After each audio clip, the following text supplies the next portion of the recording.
Welcome guys, कैसे? आशा है अच्छे होंगे। साथियों, लास्ट वीडियो में आपने सीखा था सिंगल इनहेरिटेंस को। ये इनहेरिटेंस का एक प्रकार होता है। इसी प्रकार से दूसरा होता है मल्टीपल इनहेरिटेंस। इसको जानेंगे इस वीडियो में डिटेल से, तो इसमें अंत तक बने रहिएगा। नमस्कार साथियों, मेरा नाम है मनोज कुमार और आप देख रहे हैं कंप्यूटर ज्ञान गुरु चैनल। तो चलिए सीख लेते हैं। तो चलिए सबसे पहले मल्टीपल इनहेरिटेंस की परिभाषा जानते हैं ना, इसकी डेफिनेशन देखते हैं, जिसको जानने के बाद इसके प्रोग्राम को समझना आसान हो जाएगा। देखिए मल्टीपल इनहेरिटेंस क्या होता है। जब एक से ज्यादा बेस क्लास को एक ही डेराइव्ड क्लास से इनहेरिट किया जा रहा हो तो इसे मल्टीपल इनहेरिटेंस का कॉन्सेप्ट कहा जाता है। मान लीजिए आपके पास कोई भी दो क्लास हैं, क्लास ए या क्लास बी या एक और क्लास सी, तीसरी भी क्लास है, और इन तीनों क्लासों को हमने इनहेरिट कराना है एक नई क्लास डी बना करके, या ए बी को इनहेरिट कराना है क्लास सी बना करके। तो ये कहलाता है मल्टीपल इनहेरिटेंस। एग्जाम्पल के लिए आप देखोगे मैंने वही एग्जाम्पल ओपन किया है जो लास्ट में हमने सिंगल इनहेरिटेंस के लिए समझा था, क्योंकि हमारे पास एक क्लास है और उसको हमने इनहेरिट कराना है दूसरी क्लास में। एक ए नाम की क्लास बनाई थी हमने, है ना, ये हो गई बेस क्लास, ठीक है, और इसको इनहेरिट कराना है हमने इसकी डेराइव्ड क्लास के अंदर जो हमने बनाई क्लास बी नाम की, और इसको पब्लिकली इनहेरिट किया। ये हमने यहाँ पे डिफाइन किया डिराइव्ड क्लास को। अब मल्टीपल बेस क्लास को हमने इनहेरिट कराना है इस डेराइव्ड क्लास के अंदर, तो जाहिर सा है हमने एक या कम से कम दो क्लास और बनानी पड़ेगी। तो उसके लिए हम थोड़ा सा देखो यहीं पे चेंज करते हैं तो आपको ज़्यादा से समझ में आ जाएगा। यहाँ पे मैं गैप बनाता हूँ और इसी को कॉपी करा लेता हूँ, है ना, कंट्रोल सी और पेस्ट, क्योंकि आसान हो गया हमारा काम। इसका नाम मैं डाल देता हूँ क्लास बी। पहले ये थी क्लास ए और इसको हमने बना लिया क्लास बी। इसको हमने देखो हमने यहाँ पे लिखा प्रोटेक्टेड, है ना। यदि हम प्रोटेक्टेड नहीं लिखते तो क्या होगा, ये एक प्राइवेट कहलाएगा, और प्राइवेट को इनहेरिट नहीं किया जा सकता। तो हम इसको प्रोटेक्टेड के अंदर लेंगे जो भी वेरिएबल डिफाइन करते हैं। मैं यहाँ पे वाई नाम का एक इसके अंदर वेरिएबल ले लेता हूँ। एक इंटीजर टाइप का हमने वाई नाम का वेरिएबल लिया। पब्लिक का हमने एक फंक्शन बनाना पड़ेगा। यहाँ पे इनपुट ए नाम से था तो इसको इनपुट बी नाम से बना लेते हैं, ठीक है। दो हमने यहाँ पे मेथड यूज कर लिए। कह रहा है एंटर ए नंबर, एक्स के अंदर स्टोर हो गया, और इसका एंटर ए नंबर वाई के अंदर स्टोर हो गया। ये दोनों अलग क्लास है, इनका एक दूसरे से कोई संबंध नहीं है, दोनों डिफरेंट क्लास है। और इन दोनों क्लास को हमने इनहेरिट कराना है एक डेराइव्ड क्लास के अंदर। हम इसमें कराते हैं सी नाम की एक क्लास बनाते हैं डेराइव्ड क्लास, और इसमें पब्लिकली ए को कोमा पब्लिक बी को हमने इनहेरिट कराना है, यानी कि दोनों को। यदि तीन है तो हम कोमा डाल के तीसरी क्लास भी डाल देंगे, सिंपल सा। इसके अंदर भी हमने एक प्रोटेक्टेड एक इंटीजर टाइप का वेरिएबल लिया, मान लीजिए जेड नाम से ले लेते हैं। यदि नहीं लेते हैं तो कोई नहीं, क्योंकि हमने इनहेरिट तो ए और बी को कराना है ना, तो तीसरी के लिए वेरिएबल ना लें तो भी कोई जरूरी नहीं है। ले लेंगे तो भाई हमने इसको भी जोड़ना है तो इसको भी जोड़ लेंगे, वरना टेम्परेरी मैं इसको एक बार हटा देता हूँ। मैंने सिर्फ इन दोनों को ऐड कराना है, वही तो होगा। भाई देखो एग्जाम्पल में मैंने क्या बताया था, हमने देखा दो क्लास है, मान लीजिए क्लास ए और क्लास बी। अब दोनों को हम एग्जाम्पल से कैसे समझाएंगे कि एक डेराइव्ड क्लास बनाए सी नाम की, और इसमें हम इन दोनों में मान लीजिए एक एक वेरिएबल है, एक इसमें है एक्स और एक इसमें वाई नाम का वेरिएबल है, और इन दोनों को जोड़ कराना है हमने, और इस ड्राइव्ड क्लास के अंदर हमने ये ऐड कराना है दोनों। तो एग्जाम्पल हमारा क्लियर हो गया। जो डेमोन्स्ट्रेशन प्रोग्राम हम जो समझाना चाहते हैं एग्जामिनर को, वो हमने समझा दिया है ना। तो इसी प्रकार से हमारे पास दो क्लास हमने ले ली, ए और बी नाम की। सी नाम की हमारे पास एक डेराइव्ड क्लास है जिसमें हम दोनों को इनहेरिट करा रहे हैं। तो पब्लिकली इसके अंदर भी एक फंक्शन ले लेते हैं, मैं कराता हूँ इनपुट सी नाम का, जिसके थ्रू हम यहाँ पे उनको ऐड कराएंगे। क्योंकि हम पब्लिकली इनहेरिट करेंगे तो आसान होता है, और किसी भी प्रोटेक्टेड को एक्सेस करने के लिए पब्लिकली एक्सेस किया जाएगा, तो इसलिए हमने पब्लिकली फंक्शन भी यहाँ पे लेना पड़ेगा। अब जब हमने यहाँ पे कोई वेरिएबल नहीं लिया है तो हमको यहाँ पे इनपुट लेने की भी ज़रूरत नहीं है अब, क्योंकि यदि यहाँ पे एक वेरिएबल यदि और लेते तो यूज़र से इनपुट लेते, है ना, और उसको स्टोर कराते। और अब सी इस ऐड को हटा देते हैं, या ऐड को रख लेते हैं ना, कोई नहीं, ऐड को रख लेते हैं, हमको पता रहेगा कि हमने ऐड कराना है, ठीक है। इस फंक्शन को हम यहाँ पे रख लेते हैं और सी आउट ले लेते हैं। Addition is X plus Y. X किसका है, क्लास ए का एक वेरिएबल है, और वाई क्लास बी का वेरिएबल है। इन दोनों को हमने इनहेरिट किया है सी के अंदर, इन दोनों को रख लेंगे। और अब चेंज करना पड़ेगा हमको यहाँ पे मेन फंक्शन के अंदर, क्योंकि हम पहले वाले प्रोग्राम में एडिट कर रहे हैं तो चेंजमेंट तो थोड़ा करना पड़ेगा। हम यहाँ पे आएंगे, अब देखो यहाँ पे बी नाम की क्लास को हमने यहाँ पे इसके लिए ऑब्जेक्ट बनाया है, तो अब बी का तो नहीं बनेगा। हमने डेराइव्ड क्लास सी ली है और सी के अंदर जब दोनों क्लासें इनहेरिट हो रही है तो हम यहाँ पे जो ऑब्जेक्ट बनाएंगे वो सी क्लास का बनाएंगे। तो सी का हमने एक डबल ए नाम का एक ऑब्जेक्ट बनाया। अब जाहिर सा है किसी भी क्लास के प्राइवेट या फिर प्रोटेक्टेड एलिमेंट्स को या प्रोटेक्टेड मेंबर को हमने एक्सेस करना है तो पब्लिक के थ्रू करना पड़ेगा। इसलिए हम यहाँ पे पब्लिक के अंदर हमारे पास एक तो फंक्शन है इनपुट ए नाम का, एक के अंदर है इनपुट बी नाम का। तो हमने क्या किया, यहाँ पे कॉल करा लिया। जैसे ही डबल ए डॉट इनपुट किया ये ऑटोमेटिक कॉल हो जाएगा। चलो पहले ये देखते हैं। देखो हमारे पास दो क्लास है, क्लास ए, उसके अंदर एक वेरिएबल है एक्स नाम का और एक फंक्शन है इनपुट ए नाम का जो कि है पब्लिकली। एक क्लास हमने बनाई क्लास बी, इसके अंदर वेरिएबल है वाई नाम का और एक पब्लिकली मेथड है इनपुट बी नाम का। अब हम इनको इनहेरिट कर रहे हैं सी के अंदर।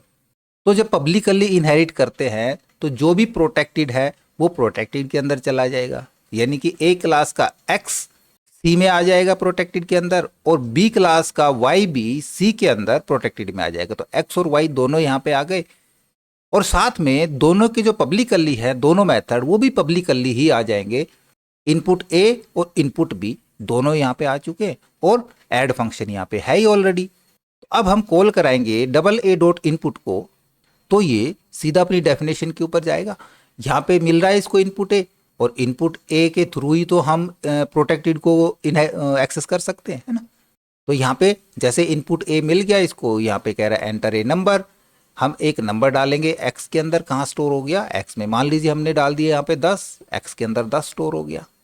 फिर हम कॉल कराते हैं double A dot input B को, ये अपनी डेफिनेशन के ऊपर जाएगा। यहाँ पे चेक होगा और इसमें भी मिल रहा है एक यूजर इनपुट कह रहा है एंटर ए नंबर, यहाँ भी नंबर डालो और इसको स्टोर करा लेते हैं हम CIN से वाई के अंदर। तो वाई के अंदर भी दूसरी वैल्यू स्टोर होगी। मान लीजिए हम यहाँ पे दे देते हैं 10 वैल्यू।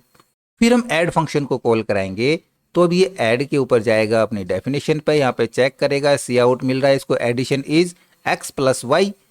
एक्स में 10 है, वाई में 20 है। आउटपुट क्या मिल गया हमको 30। और हम ये भी साथ में देखना चाहें कि भाई हमने क्लास ए से किसको इनहेरिट किया या क्लास बी से किसको इनहेरिट किया, तो वो भी देखेंगे। पहले हम एक बार इस प्रोग्राम को रन करा के देख लेते हैं। मैं इसको सेव करा लेता हूँ, control S, run and build पे चले जाएंगे। देखो यहाँ पे कह रहा है इनपुट ए नंबर, हम एक्स की वैल्यू डाल देते हैं 10। कह रहा है इनपुट ए नंबर, अब वाई के लिए कह रहा है हम यहाँ पे डाल देते हैं 20, तो एडिशन इज 30। बिल्कुल ठीक है। अब ये नहीं पता, यहाँ तो इनपुट दे दिए, हम ये भी साथ में देखना चाह रहे हैं कि यहाँ पे किस किस का एडिशन हुआ है, तो उसके लिए भी हम सी आउट ले सकते हैं। हम इधर जैसे क्लास ए में हमने जो इनपुट दिया है इसका सी आउट लेना है, तो हम यहाँ पे नीचे आ जाएंगे और यहीं पे डिफाइन करा देंगे एक और फंक्शन वॉइड आउटपुट, है ना। हम यहाँ पे आउटपुट ए नाम से एक फंक्शन ले लेते हैं और इसके अंदर दे देते हैं हम सी आउट में एक नई लाइन के साथ हम दे देंगे कि भाई value of class A equal के साथ इसमें हम वैल्यू डाल देते हैं क्लास ए के अंदर एक्स की वैल्यू यहाँ पे प्रिंट हो जाएगी। ऐसे ही क्लास बी का भी इनपुट चाहिए, तो इसी को मैं यहाँ से कॉपी कराता हूँ और क्लास बी के अंदर यहाँ भी हम डाल देंगे आउटपुट बी को और इसके अंदर वैल्यू ले लेते हैं वाई की वैल्यू। और अब जब हमारा यहाँ पे इनपुट ए हुआ है और इनपुट बी हुआ है, तो हमको एडिशन से पहले दोनों के रिजल्ट चाहिए, तो डबल ए के थ्रू ही इसी ऑब्जेक्ट से हम कॉल करा लेंगे आउटपुट ए को और double A dot output B को। अब जिस प्रकार से हमने इनको कॉल कराया था तो ये भी कॉल होंगे। ये कॉल होगा तो ये अपनी डेफिनेशन के ऊपर जाएगा। ये कहाँ पे मिलेगी इसको डेफिनेशन, ऊपर गई, वहाँ पे इसको अपना रिजल्ट मिलेगा। इसको कॉल कराएंगे, ये बी के ऊपर जाएगा, आउटपुट बी इसको यहाँ मिल रहा है, ये अपनी वैल्यू प्रिंट करा देगा वाई के अंदर वाई की।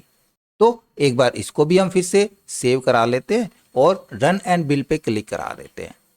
ये कह रहा है एंटर ए नंबर, मान लीजिए हम इस बार देते हैं 20, दूसरा नंबर देते हैं 25। एंटर प्रेस कराएंगे तो रिजल्ट हमारे पास दोनों के आ जाएंगे। भाई यहाँ से आ रहा है वैल्यू ऑफ क्लास ए 20 और वैल्यू ऑफ क्लास बी नहीं लिखा हमने, यहाँ पे ए ही छोड़ दिया ना, बी कर दे तो उसकी 25, एडिशन इज 45। तो यहाँ पे हमको क्या करना पड़ेगा, यहाँ पे बी कराना पड़ेगा, मैसेज गलत छप गया था, ठीक है।